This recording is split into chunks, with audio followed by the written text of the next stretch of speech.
if you like, there's just such an expanded toolkit now for the level designers. I mean, they've got a whole bunch of goodies now with the different gameplay types, with the scalability and stuff like that. So really, they're being given the option of like of taking their skills to, and their vision to a new level as well. So I'd say, yeah, you will recognise, you know, if you see a map, you'll say, oh yeah, that looks like a Drex map. That reminds me of this, that, or the other.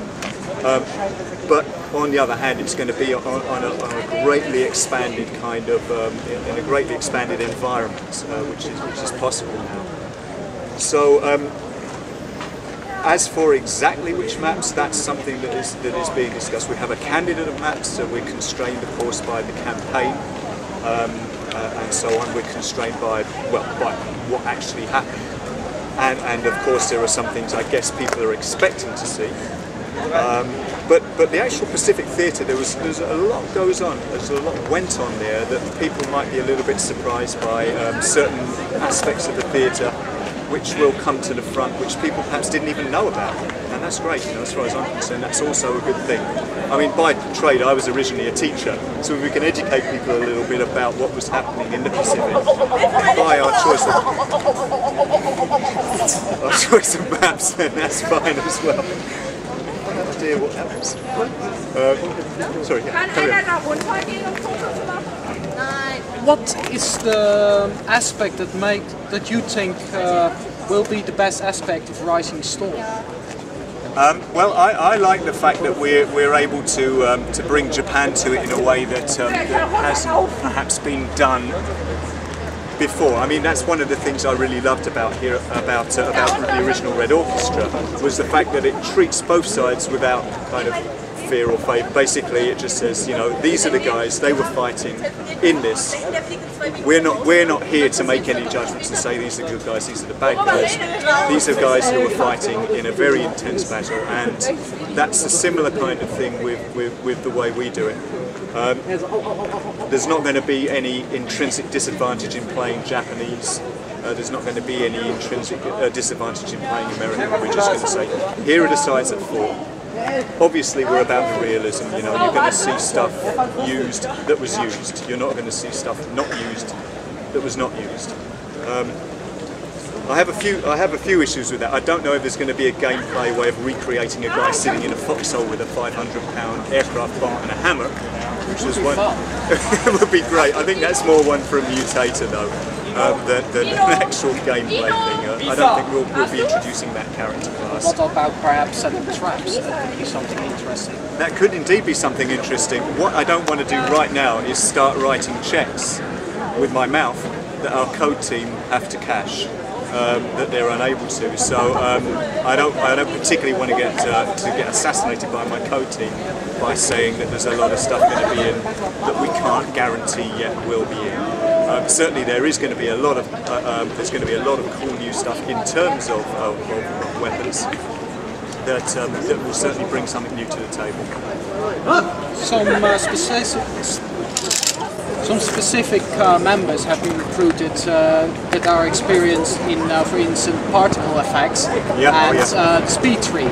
Does it mean that you can use speed tree, for instance?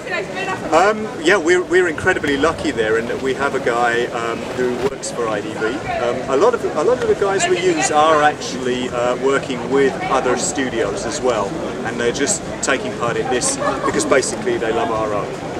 And some of them I can say, some of them I can't say. This guy, he works for IDV, and yeah, he produced the library for SpeedTree, and so yeah, he's going to be very much at the forefront because we have so many heavily vegetated areas. He's going to be at the forefront of that kind of effort of bringing these kind of environments to people. Other guys I can't really comment too much about right now. Well, I don't know too much about RisingStorm at the moment, so it's quite hard to find things to ask about. But for instance, if you look at Darkest Hour, you could say the Darkest Hour was perhaps more focused towards the realism unit kind of gameplay, usually bigger groups that play than perhaps clan play due to the size of maps.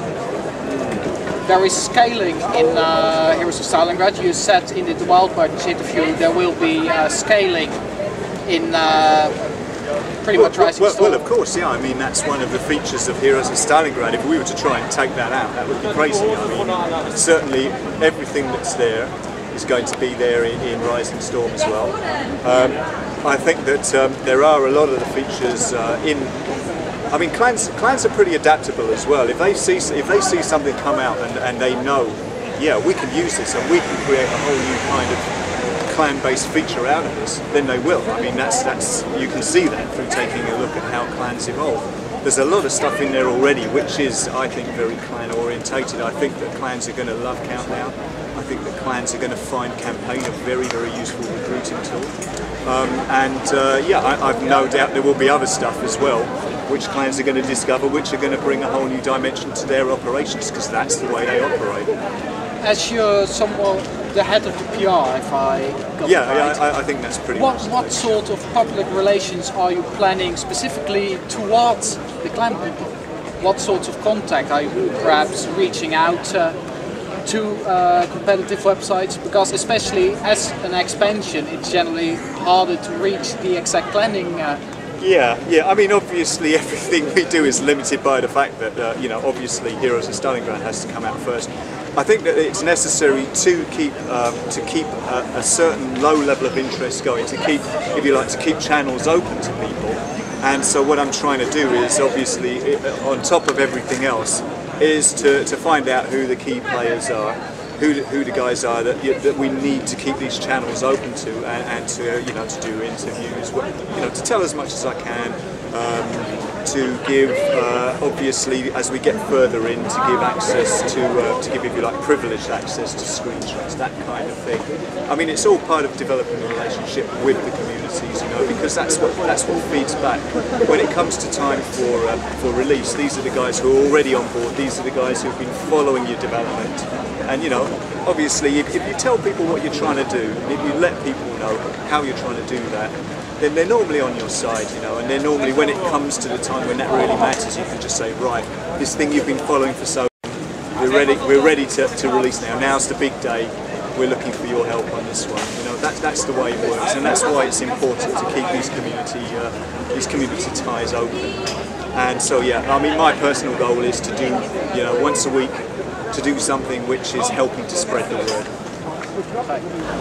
Well then, I guess we'll close the interviews for today. Yeah. I got a question. Is your boss as mean as everyone says?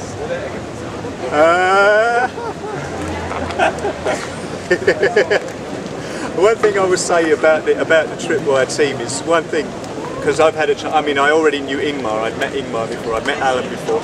I've had a chance to meet Chris, and I've had a chance to meet John as well for the first time. And one thing I would say is, one thing that comes across really clearly is that these guys love the product.